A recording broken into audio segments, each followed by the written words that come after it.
What's going on, YouTube? This is Stacy with Sandtrans LLC, where we are driving for financial freedom. And I'm back with another video here at the Sandtrans LLC show.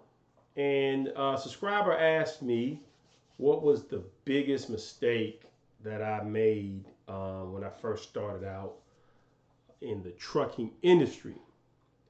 And so I had to think about it, and I got to chop it up and say the biggest mistake, because there was several when I first started because I was a rookie, but the biggest mistake was actually not doing my maintenance.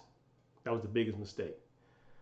Not doing preventative maintenance or maintenance on an annual or monthly or even a weekly basis could kill your trucking company. I created this little small slide right here to talk about my mistakes and to hopefully prevent you guys from doing the same thing that I did. I want to first start off with my first breakdown. This happened maybe a few months after I purchased my truck. I bought my first truck, Big Bertha, white Ram, Dodge 2015 with 90,000 miles on it, 3,500. Bought it from another hotshot guy who was getting out of the business, and basically bought the truck, put it on the road, put some new tires on it, got the oil change, and we were ready to go. Didn't do any inspections on the brakes, didn't do any inspections on the transmission. Basically just had a diagnostic done saying the truck was in good shape. It's a Ram diesel. Let's go. So my first major repair was up in Maryland. We went to Maryland, and the driver said he heard the brakes squealing a little bit. You know, the little sound. If you ever hear that sound, stop what you're doing, have your brakes inspected, because chances are you got metal on metal. But we not knowing, being a rookie, we grabbed another load. Okay? As soon as we grabbed that other load, it put weight on the trailer. When the weight was on the trailer, it causes more friction. More friction, quicker wear. Before we knew it, we was down to metal on the front brake pads. That pressure on the front brake pads ended up causing the caliper in the right to burst. So now we're in Maryland. We're stuck. We got a load on our truck that has to be delivered. And now we're at the mercy of the mechanic. So we took it to a shop. They said the front brakes and the caliper in the rear was blown, and it needed to be repaired. And the mechanic, granted, he gouged us and we fought, but that one repair ended up costing us $2,300. Okay, I know now that repair could have been avoided by just doing your either weekly or your monthly brake inspections. You know, on your vehicles, you can prevent that. You can prevent your rotors from being worn by checking your brakes. Costly repairs out on the road, because I like to deal with the same mechanic all the time. So if I can prevent dealing with a stranger mechanic and getting gouged, I'll do it any day. And it's just taking the time to take a look at your equipment. Our second repair, we was out on the road, and we noticed the seal was leaking, and so we pulled over. It was getting hot. I remember it was getting hot, and found out the seal was leaking, and took it to a shop on the road. This time I think we were up in Virginia. So when you take your equipment into a local shop, if there's oil, this is on the trailer side. If there's oil on the brake pads, they automatically determine that the brakes are no good. So you got to get a brand new assembly. You got to get a brand new seal. You got to pay for labor. I think it was just one assembly that they had to do, cost us $1,700. Now, here it is 2.5 years later, the seal is only $30, and we place our own seals ourselves, so lesson learned, hopefully you guys could take heed, and our next repair was when our spindle on the axle. So basically what happens when you lose a spindle, or your spindle has to be replaced, it's because you're driving down the road and all of a sudden you look at your rearview mirror, and it looks like your tire is on fire because the spindle has gotten so hot. So what happened with ours? We lost our filling cap on the axle, and we had all bath axles at the time. So we were just basically running oil, which now we don't run oil only. Just because of that. That's one of the reasons why we don't just run all bath axles.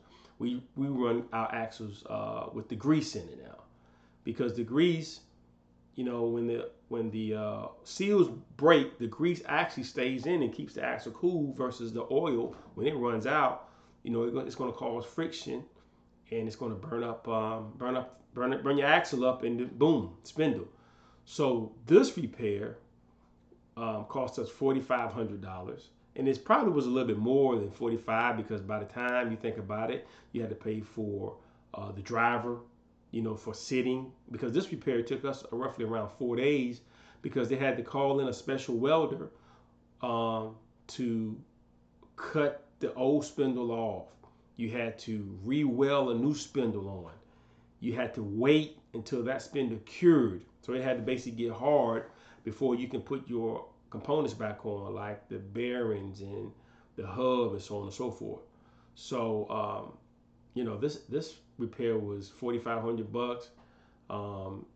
We were able to deliver the load, but we lost a lot of time, lost a lot of days, and just the learning curve.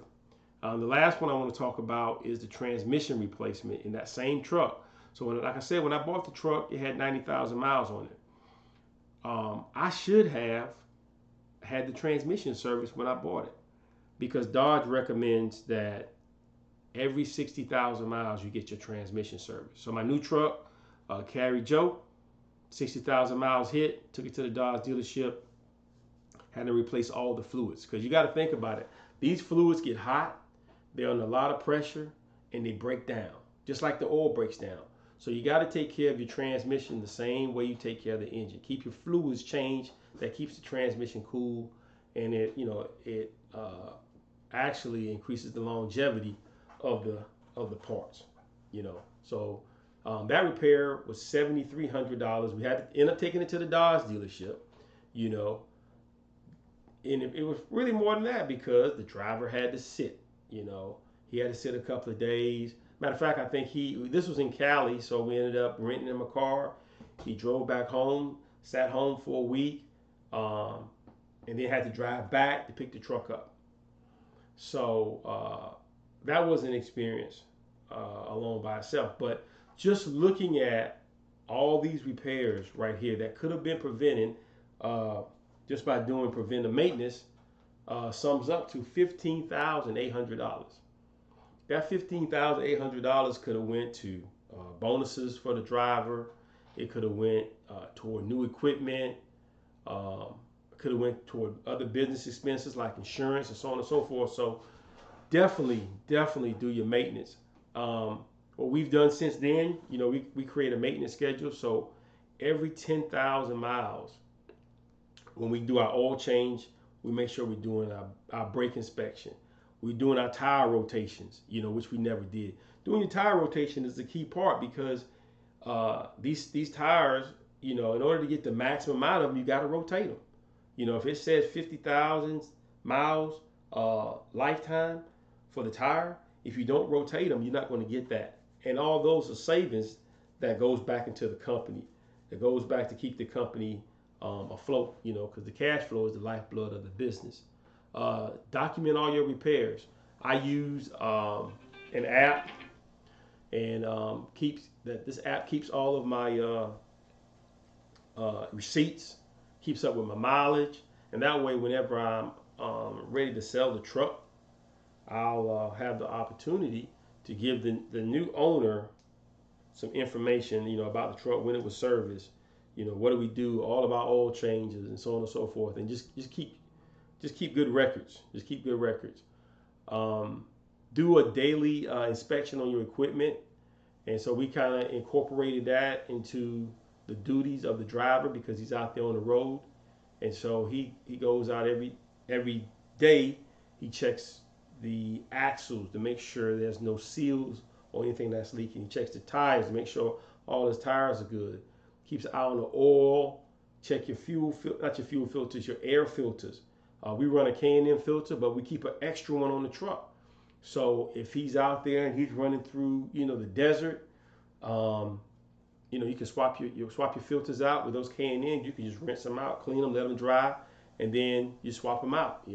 And also, from my experience, the K&N, it saves us on fuel. So we keep a spare K&N filter in the truck. We keep spare bearings. We keep spare seals, spare lights. All that stuff is important. So that's the end of my video for today on my biggest mistake in trucking. Hopefully you won't make the same mistake that I made. My name is Stacy with Sandtrans LLC, where we driving for financial freedom. Make sure that you click the like button, click the alert button, because during the week, occasionally I'll come on live and start booking live freight. So definitely hit the bell so you get notification of that. Go down in the description. If you don't have a load board right now, we got a promotion with DAT load board that gives you 30 days free. Also, you can get our preferred rate with OTR Capital when it comes to factoring. So just go down in the description, click the link. Thank you guys for watching, and I'll see you next time.